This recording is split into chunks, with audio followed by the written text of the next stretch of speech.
ये चाहत है कि जो अपराधी हैं उनकी गिरफ्तारी होनी चाहिए। इन लोगों को प्रॉपर रिहैबिलिटेशन के लिए सरकार की तरफ से मुआवजा भी मिलना चाहिए था, जो कि इन लोगों को नहीं मिला है। मात्र 1-1 लाख रुपया मिला है। उससे क्या होगा, क्योंकि इनका घर को है छत बिछत कर दिया गया। ये घटना भेल से सबके नजर में छेबे करा, ई गौ हत्या भेलै सीधे। ई घटना बर्दाश्त लायक नहीं छै। वो सब अखनो गामे गाम विचार कए रहल छै जे मारि भेलै हन, करबै, जेले जेबै तऽ और करबै। तो जब 69 अभियुक्त है तो 69 अभियुक्त में और 150 अज्ञात भी है। समझने वाली बात है कि अज्ञात के कारण भी अरेस्टिंग होती है, उसमें भी से नामजद किया जाता है, उसको साफे गायब कर दिया गया, और जो नामजद है उसमें से भी गायब कर दिया गया। आज से करीब 1 महीने पहले की घटना है, जो पूरे देश ने देखा कि दरभंगा के हरिनगर में किस तरह से वहाँ पे जातिवादी ब्राह्मण समाज के लोगों ने वहाँ के एक पासवान परिवार पर हमला किया और उस परिवार के सदस्यों के साथ मारपीट बुरी तरह से करने के बाद उनको अधमरा छोड़ दिया। परिवार के काफ़ी सदस्य दरभंगा मेडिकल कॉलेज हॉस्पिटल में भर्ती थे। हम लोग वहाँ गए थे। हम लोगों ने पूरे परिवार के लोगों को देखा कि किस तरह से एक 14 वर्षीय बच्ची कोमल का कमर टूट गया था, और उसका कमर टूटा, उसी मार से कमर टूटा, जिसको डीएमसीएच और कुछ शरारती तत्वों ने केस को कमज़ोर करने के लिए ये दिखाने का भी प्रयास किया कि उसकी चोट जो है वो पहले से लगी हुई थी। उसके बाद अविनाश पासवान को हम लोगों ने देखा कि उसका दोनों हाथ टूटा हुआ था बुरी तरह से, और आज ये स्थिति है कि अविनाश पासवान का बार बार ऑपरेशन किया जा रहा है उसके हाथ को ठीक करने के लिए। विक्रम पासवान जी को इतनी बुरी तरह से मारा गया कि उनके सर में 32 स्टिच थे और उनका पैर टूटा हुआ था। बूढ़ी माता थी, उनका हाथ फाड़ दिया गया था। छोटे छोटे बच्चों के साथ और महिलाओं के साथ मारपीट किया गया था। डीएमसीएच में इलाज चल रहा था, हम लोग गए वहाँ पे। उसके बाद दरभंगा मेडिकल कॉलेज में उससे समय से पहले इलाज पूरा नहीं होने के बावजूद उन्हें वहाँ से छुट्टी कर दिया जा रहा था। तब हम लोगों ने इस मुद्दे को जोर शोर से उठाया। अनुसूचित जाति जनजाति के मंत्री वहाँ पे गए। उसके बाद उनको वहाँ पे रखा गया, मजबूरन वहाँ रखा गया, और उसके बाद इलाज किया जा रहा है। दरभंगा व्यवहार न्यायालय में बेल के लिए जितने भी जातिवादी अपराधी थे उन्होंने बेल के लिए अप्लाई किया, लेकिन वहाँ से बेल रिजेक्ट हो गया। पटना हाईकोर्ट में बेल का मामला आया है। अनुसंधानकर्ता इस केस को आगे लेकर बढ़ रहे थे, जिसमें 70 लोग नामजद थे, जिसमें कि एक नाम जो है वो उनका टाइटल कुछ था गड़बड़, शायद टाइटल के कारण उनको उस नाम को हटा दिया गया। 69 लोग थे। जब अनुसंधानकर्ता आगे बढ़ते हैं तो आप देखिए, बिहार के लोगों को ये जानना चाहिए कि एक गरीब दलित पासवान परिवार के साथ मारपीट किया गया, लेकिन अनुसंधानकर्ता कैसे जातिवादी लोगों के चंगुल में है, कैसे भ्रष्टाचार को बढ़ावा दिया जा रहा है कि इस केस को कमजोर करने के लिए मात्र 22 लोगों को चार्जशीट में नाम दिया गया है। बाकी लोगों को दिखाया गया है कि अनुसंधान अभी जारी है, जबकि पूरे देश ने देखा है कि किस बुरी तरह से उनके साथ मारपीट किया गया है। एक 14 वर्षीय बच्ची के कमर में स्टील लगा है, और डीएमसीएच ने भी जो रिपोर्ट दिया है उसमें सिर्फ एक वर्ड दिया है, पूरा उसका विस्तृत रिपोर्ट नहीं दिया है कि बच्ची का कहाँ से कमर टूटा हुआ है। सिर्फ एक वर्ड उसमें दिया है कि ग्रीवियस इंजरी। और ये मैं आपको इसलिए बता रहा हूं क्योंकि उस बच्ची के रिपोर्ट के आधार पे ही जातिवादी लोगों ने जो मारपीट किया, बेल लेने का प्रयास किया है, रिपोर्ट के साथ छेड़छाड़ करके कि वो चोट पहले से लगा हुआ है। न्याय के लिए आज वो परिवार जो है दर दर भटकने को मजबूर हो गया है, और आज डीजीपी साहब से समय लिया गया था। अभी डीजीपी साहब से मुलाकात होगी, उनके सामने इस केस को रखा जाएगा कि किस तरह से अन्याय किया जा रहा है अनुसंधानकर्ता के द्वारा और दरभंगा के प्रशासन के द्वारा। मेरे बगल में अशरफी पासवान जी हैं जिनके नाम से एफआईआर हुआ है। आप अगर कुछ प्रश्न करना चाहेंगे तो अशरफी पासवान जी हैं, हमारे सामाजिक कार्यकर्ता दरभंगा के, हमारे साथी गुरु जी हैं जिन्होंने इस केस में बढ़ चढ़ के इस परिवार को मदद किया है और जोर शोर से आज भी लगे हैं कि अपराधी जो हैं, जातिवादी लोग जो हैं, उनको इसके लिए सजा मिले। अशरफी जी, आप कुछ बोलना चाहेंगे? सर हाँ बोलिए, आप बोलिए बोलिए बोलिए बोलिए। जे घटना भेल से सबके नजर में छेबे करा, ई गौ हत्या भेलै सीधे। ई घटना बर्दाश्त लायक नहीं छै। दोसर बात, लूटपाट घर दुआरि सब तोड़ि ताड़ि के लए गेलै। हमरा सबके परिवार बाहर निकलल छी आ ओ सब अखनो गामे गाम विचार कए रहल छै जे मारि भेलै हन, करबै, जेले जेबै तऽ आओर करबै। ई विचार कए रहल छै गामे गाम।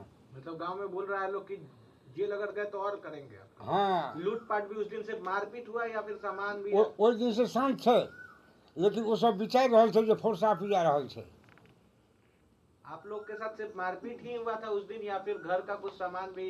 वही गायब हुआ? दिन लूटपाट वही दिन केलकै, चूल्हा चूल्हा फोड़ि फाड़ि के सब सामान लए गेलै वही दिना। उसके बाद भी धमकी उमकी मिल रहा है? ये तो पूरा देखा गया ना कि रामविलास का ढाबा था, वहां पे रामविलास वहां बैठे हैं इनके ढाबा को बुरी तरह से तोड़ दिया गया, एक एक चीज वहां से सब तोड़ फोड़ कर अन्य दिया गया। सामान रहे सब लूट पीट के लए गेलै, फेंक फाँक देलकै। और उसके बाद भी कहा जा रहा है कि ये लूटपाट नहीं हुआ, ये लोग खुद से इस तरह का काम किए हैं। हाँ, ये तो कह रहे हैं कि फिर से प्लानिंग वहाँ किया जा रहा है कि इस तरह हम संभव है, जब आप देखिए कि किस तरह से गामे गाम पंचायती हो रहा है।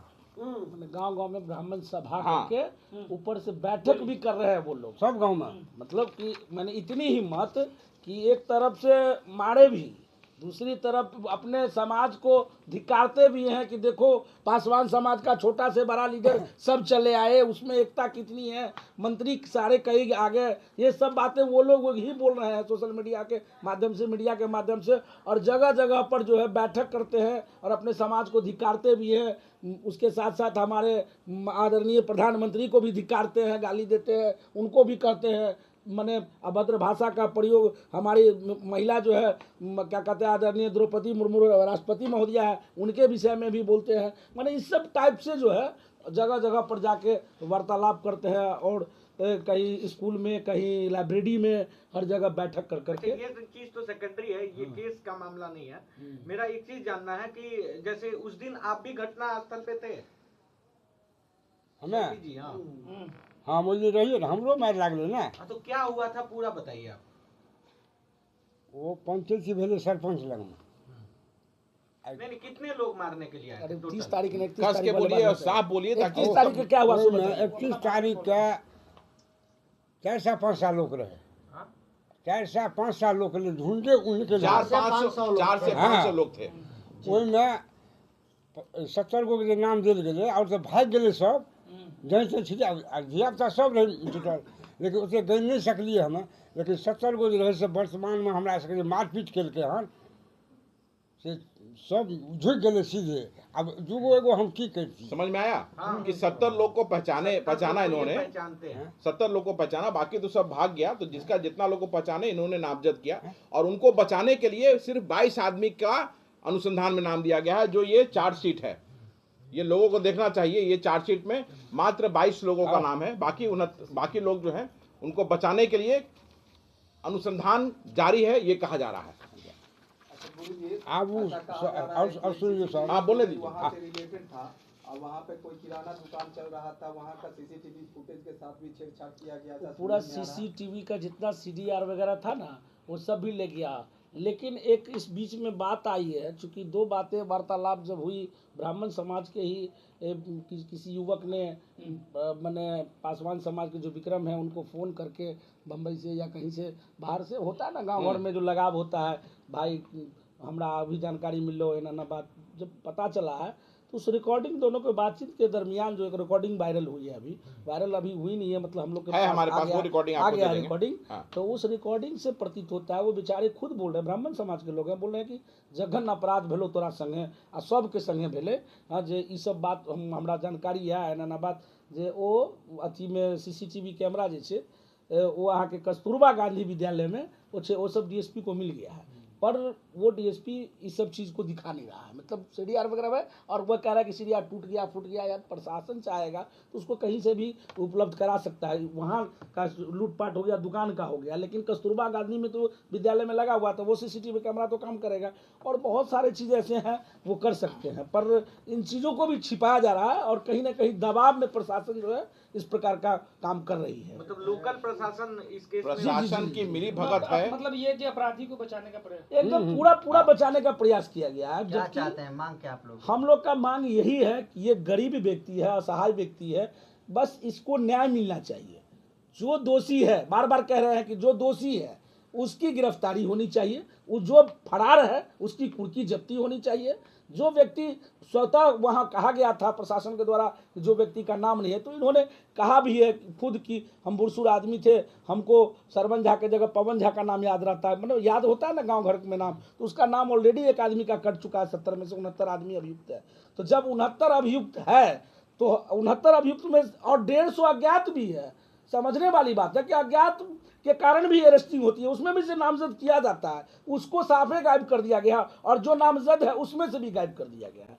तो मेरी मांग यही है, या सब लोगों की मांग है। चिराग पासवान गए थे, बोले कि कोई भी दोषी होगा फंसेगा नहीं। आप इस तरह के आरोप लगा रहे हैं कि नाम जो है वो भी गिरफ्तार नहीं हो रहा है। देखिए, चिराग पासवान जी गए या कोई भी गए, मैं बार बार कह रहा हूं कि जितने भी मंत्री गए बिहार के, सबों ने वहां पे जाके फोटो खिंचाने का काम किया। चिराग पासवान भी एकदम, मैं बार बार कह रहा हूं कि सब लोग वहां गए, फोटो शूट किए, और फोटो शूट करने के बाद वहां से आगे, और आज तक अगर वाकई में मदद करते इस परिवार का, पीड़ित परिवार का, तो आज 1 महीना बीतने को हो गया है। 31 तारीख को मामला हुआ, और 31 एक महीना हो गया, और आज फिर 8 दिन जो है ज़्यादा हो गया। तो 1 महीना 8 दिन के अंदर में, जिस दिन पहले दिन जो 12 व्यक्तियों की गिरफ्तारी की गई, बस 12 से 13वां नहीं हो पाया है। तो आज जो है, अगर वाकई में हमारे भारत सरकार के केंद्रीय मंत्री थे, वो सत्ता में थे, अगर उनकी बात चलती, उनकी बात अगर मानी जाती, तो आज वे सारे लोग जेल के अंदर होते, और वो सारे लोग की कुर्की जब्ती हो सकती थी। चिराग पासवान को भी लोग हल्के में ही ले रहा है प्रशासन लोग। क्यों नहीं हल्के में लेगा भाई? मान लिया जाए, क्यों नहीं हल्के में लिया जाएगा? आप जब हल्का में इसलिए लिया जाएगा कि भाई बाहर से समर्थन मिला है आपको, यहाँ तो जदयू और भाजपा वाला का चलता है, तो आपका क्यों हल्के में नहीं लिया जाएगा? मेरा एक कहना है, मैं साफ साफ शब्दों में सब लोगों को कहता हूँ कि मैं दलित समाज से हूँ, दलित समाज का प्रतिनिधित्व करता हूँ। हमारा दलित समाज जैसे आगे बढ़ेगा, आगे बढ़ने में हम लोग मदद करते हैं, लेकिन अब हम लोग ठान लिए हैं कि ऐसे लोगों को आगे नहीं बढ़ाएंगे जो दलित समाज को ही बेचने का काम करते हैं और दलित समाज को ही ठगने का काम करते हैं। वैसे समाज को हम लोग आगे बढ़ाने का अब काम नहीं करेंगे, इसलिए कि अब जो है पूरा स्पेस खुला है। मांग शुरू से पहले दिन से यही रही है, हाँ। और सबकी परिवार के साथ सब पूरे बिहार की संवेदना है। पूरे बिहार के लोग ये चाहते हैं, चाहे वो दलित समाज हो, दलित समाज नहीं हो, ये चाहत है कि जो अपराधी हैं उनकी गिरफ्तारी होनी चाहिए। इन लोगों को प्रॉपर रिहैबिलिटेशन के लिए सरकार की तरफ से मुआवजा भी मिलना चाहिए था, जो कि इन लोगों को नहीं मिला है। मात्र 1-1 लाख रुपया मिला है। उससे क्या होगा, क्योंकि इनका घर को है छत बिछत कर दिया गया। तो हमारी आपके माध्यम से सरकार से भी ये मांग है कि इनको प्रॉपर रिहैबिलिटेशन के लिए मुआवजा मिले। जितने भी अपराधी थे उनकी गिरफ्तारी होनी चाहिए, चाहे वो कोई भी हो, कितना भी बड़ा रसूखदार हो, उनकी गिरफ्तारी होनी चाहिए। और न्याय जो है, न्याय इस परिवार को मिलना चाहिए। आज भी ये परिवार जो है ये भटक रहा है न्याय के लिए, और अस्पताल में आज भी अविनाश पासवान, कोमल पासवान और सारे परिवार लोग जो हैं, आज भी 1 महीने के बाद भी आज अस्पताल में अपने अपने अपने अपने चोट के साथ पड़े हुए हैं। तो आपके माध्यम से हमारी मांग यही है कि इनको, इस परिवार को बिहार सरकार न्याय दे।